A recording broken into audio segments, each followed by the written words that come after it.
हर हर महादेव।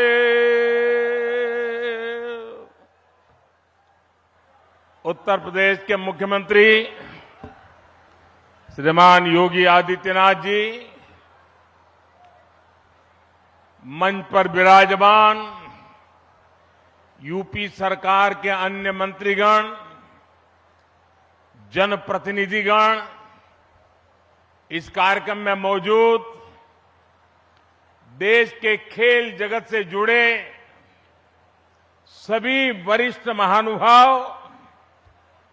और मेरे प्यारे काशी के परिवारजनों, आज फिर से बनारस आवे का मौका मिलल हो। जौन आनंद बनारस में मिलला ओकर व्याख्या असंभव है। एक बार फिर बोलिए, ओम नमः पार्वती पतये हर हर महादेव।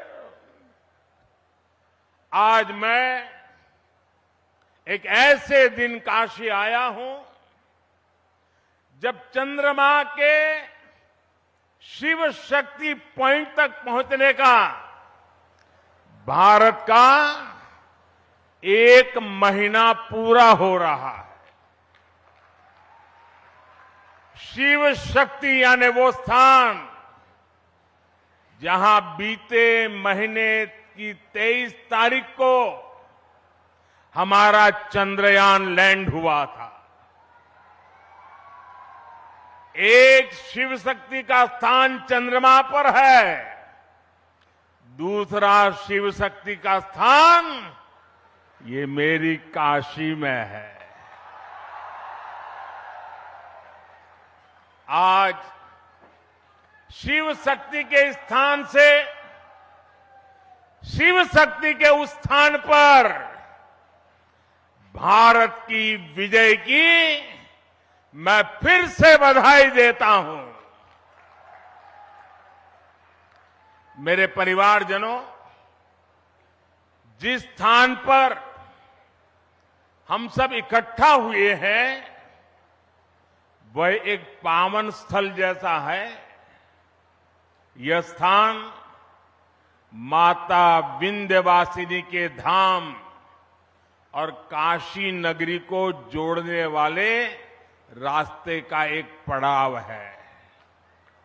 यहां से कुछ दूर पर भारतीय लोकतंत्र के प्रखर पुरुष और पूर्व केंद्रीय मंत्री राजनारायण जी का गांव मोतीकोट है। मैं इस धरती से आदरणीय राजनारायण जी और उनकी जन्मभूमि को सर झुका करके प्रणाम करता हूं। मेरे प्यारे परिवारजनों, काशी में आज एक इंटरनेशनल क्रिकेट स्टेडियम की आधारशिला रखी गई है। ये स्टेडियम न सिर्फ वाराणसी बल्कि पूर्वांचल के युवाओं के लिए एक वरदान जैसा होगा। ये स्टेडियम जब बनकर तैयार हो जाएगा तो इसमें एक साथ 30,000 से ज्यादा लोग बैठकर के मैच देख पाएंगे। और मैं जानता हूं, जब से इस स्टेडियम की तस्वीरें बाहर आई हैं, हर काशीवासी गदगद हो गया है। महादेव की नगरी में ये स्टेडियम, उसकी डिजाइन स्वयं महादेव को ही समर्पित है। इसमें क्रिकेट के एक से बढ़कर एक मैच हो गए। इसमें आसपास के युवा खिलाड़ियों को अंतर्राष्ट्रीय स्तर के स्टेडियम में ट्रेनिंग का मौका मिलेगा और इसका बहुत बड़ा लाभ मेरी काशी को होगा। मेरे परिवारजनों, आज क्रिकेट के जरिए दुनिया भारत से जुड़ रही है। दुनिया के नए नए देश क्रिकेट खेलने के लिए आगे आ रहे हैं। जाहिर है, आने वाले दिनों में क्रिकेट मैचों की संख्या भी बढ़ने जा रही है और जब क्रिकेट मैच बढ़ेंगे तो नए नए स्टेडियम भी जरूरत पड़ने वाली है। बनारस का ये इंटरनेशनल क्रिकेट स्टेडियम इस डिमांड को पूरा करेगा।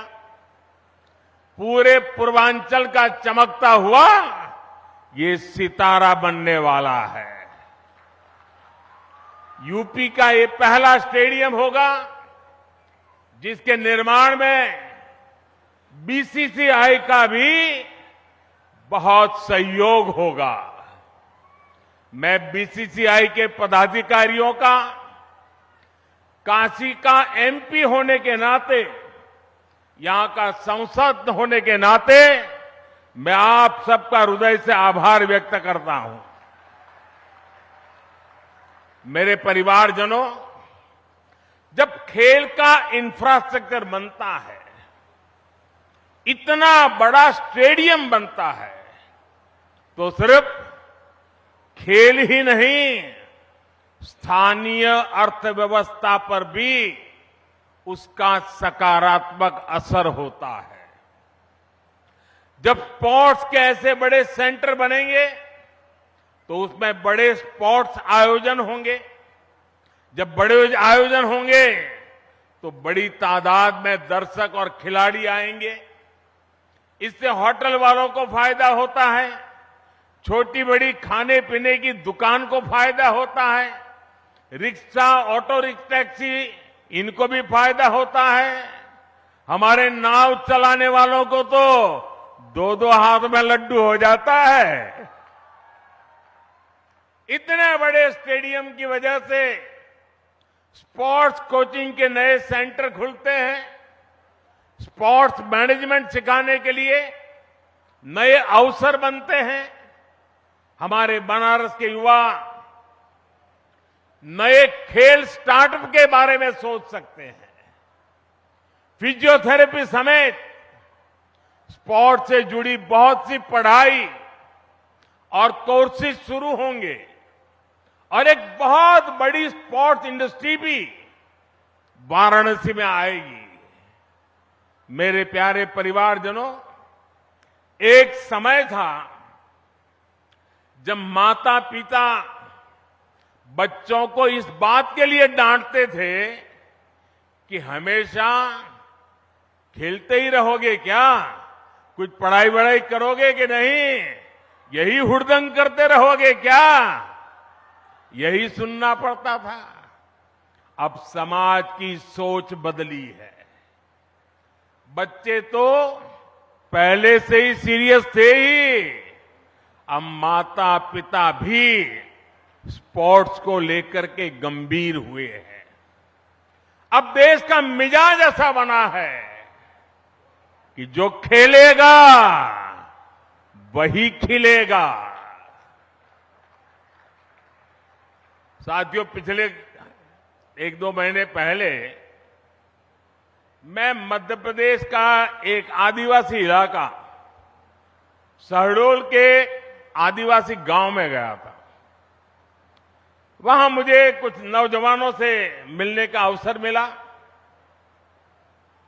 और मैं सचमुच में वहां का दृश्य और उनकी बातें सुनकर के इतना प्रभावित हुआ। उन युवकों ने मुझे कहा कि ये तो हमारा मिनी ब्राजील है। मैंने कहा भाई, तुम मिनी ब्राजील कैसे बन गए हो? बोले हमारे यहां हर घर में फुटबॉल का खिलाड़ी है। और कुछ लोगों ने मुझे कहा कि मेरे परिवार में 3-3 पीढ़ी नेशनल फुटबॉल प्लेयर रही है। एक प्लेयर रिटायर्ड होने के बाद उसने वहां अपना जान लगा दी और आज हर पीढ़ी का व्यक्ति आपको वहां फुटबॉल खेलता नजर आएगा। और वो कहते हैं कि हमारा जब एनुअल फंक्शन होता है तो कोई घर में आपको नहीं मिलेगा, इस पूरे इलाके के सैकड़ों गांव और लाखों की तादाद में लोग 2-2, 4-4 दिन मैदान में डटे रहते हैं। ये कल्चर उसे सुनकर के, देख करके देश के उज्जवल भविष्य का विश्वास मेरा बढ़ जाता है। और काशी का सांसद होने के नाते मैं यहां आए बदलावों का भी साक्षी बना। सांसद खेल प्रतियोगिता के दौरान जो उत्साह यहां रहता है, उसकी जानकारी मुझे लगातार पहुंचती रहती है। काशी के युवा स्पोर्ट्स की दुनिया में अपना नाम कमाए, मेरी यही कामना है। इसलिए हमारा प्रयास वाराणसी के युवाओं को उच्च स्तरीय खेल सुविधाएं देने का है। इसी सोच के साथ इस नए स्टेडियम के साथ ही सीगरा स्टेडियम पर भी करीब 400 करोड़ रुपए खर्च किए जा रहे हैं। सीगरा स्टेडियम में 50 से अधिक खेलों के लिए जरूरी सुविधाएं विकसित की जा रही है। और इसकी एक और खास बात है, ये देश का पहला बहुस्तरीय स्पोर्ट्स कॉम्प्लेक्स होगा जो दिव्यांगजनों को ध्यान में रखकर बनाया जा रहा है। इसे भी बहुत जल्द ही काशी वासियों को समर्पित किया जाएगा। बड़ा लालपुर, उसमें बना सिंथेटिक ट्रैक हो, सिंथेटिक बास्केटबॉल कोर्ट हो, अलग अलग अखाड़ों को प्रोत्साहन देना हो, हम नया निर्माण तो कर ही रहे हैं, पर शहर की पुरानी व्यवस्थाओं को भी सुधार रहे हैं। मेरे परिवारजनों, खेलों में आज भारत को जो सफलता मिल रही है, वो देश की सोच में आए बदलाव का परिणाम है। हमने स्पोर्ट्स को युवाओं की फिटनेस और युवाओं के रोजगार और उनकी कैरियर से जोड़ा है। 9 वर्ष पहले की तुलना में इस वर्ष केंद्रीय खेल बजट 3 गुना बढ़ाया गया है। खेलो इंडिया प्रोग्राम के बजट में तो पिछले वर्ष की तुलना में लगभग 70% वृद्धि की गई है। सरकार आज स्कूल से लेकर ओलंपिक पोडियम तक हमारे खिलाड़ियों के साथ टीम मेंबर बनकर साथ चलती है। खेलो इंडिया के तहत देश भर में स्कूल से यूनिवर्सिटी तक की खेल प्रतियोगिताएं हुई है। इनमें बड़ी संख्या में हमारी बेटियों ने भी हिस्सा लिया है। सरकार कदम कदम पर खिलाड़ियों की हर संभव मदद कर रही है। ओलंपिक पोडियम स्कीम भी ऐसा ही एक प्रयास है। इसके तहत देश के शीर्ष खिलाड़ियों को सरकार पूरे साल में खाने पीने, फिटनेस से लेकर ट्रेनिंग तक लाखों रुपए की मदद देती है। इसका परिणाम हम आज हर अंतर्राष्ट्रीय कंपटीशन में देख रहे हैं। अभी कुछ समय पहले ही वर्ल्ड यूनिवर्सिटी गेम्स में भारत ने इतिहास रचा है। इन गेम्स के इतिहास में कुल मिलाकर भारत ने जितने मेडल जीते थे पिछले कई दशकों में, उससे ज्यादा मेडल सिर्फ इस बार, इस साल जीत करके हमारे बच्चे ले आए हैं। वैसे आज से एशियन गेम्स भी शुरू हो रहे हैं। एशियन गेम्स में हिस्सा लेने गए सभी भारतीय खिलाड़ियों को मैं अपनी शुभकामनाएं देता हूं। साथियों, भारत के गांव-गांव में, कोने-कोने में खेल प्रतिभाएं मौजूद है, खेलों के महारथी मौजूद है। जरूरी है इन्हें तलाशना और इन्हें तराशना। आज छोटे से छोटे गांवों से निकले युवा पूरे देश की शान बने हुए हैं। ये उदाहरण बताते हैं कि हमारे छोटे शहरों के खिलाड़ियों में कितना टैलेंट है, कितनी प्रतिभा है। हमें इस टैलेंट को ज्यादा से ज्यादा अवसर देने हैं। इसलिए खेलो इंडिया अभियान से आज बहुत कम उम्र में ही देश के कोने कोने में टैलेंट की पहचान की जा रही है। खिलाड़ियों की पहचान करके उन्हें इंटरनेशनल लेवल का एथलीट बनाने के लिए सरकार हर कदम उठा रही है। आज इस कार्यक्रम में बहुत से दिग्गज खिलाड़ी हमारे बीच विशेष तौर पर पधारे हैं।